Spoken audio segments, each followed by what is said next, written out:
พามาดูเพิงถ้ำนะครับเพิงถ้ำเนาะโอ้ก่อกองไฟด้วยก็จะเป็นเพิงหินเพิงถ้ำเนาะฝนตกมานี่สบายเลยนะครับเป็นที่สำหรับอยู่ของครูบาอาจารย์ได้นะภูเขาหินทรายก็จะประมาณนี้นะเป็นน้ำรอดตรงมาตรงนี้นะครับ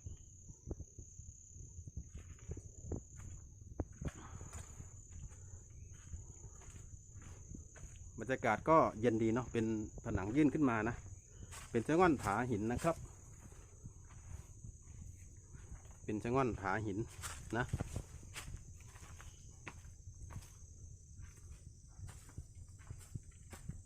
ก็จะยาวไปนะครับเป็นหน้าผาเนาะเป็นถ้ำลากไทรเนาะมีต้นไทรก็เลยเรียกว่าถ้ำนะครับเพิงถ้ำลากไทร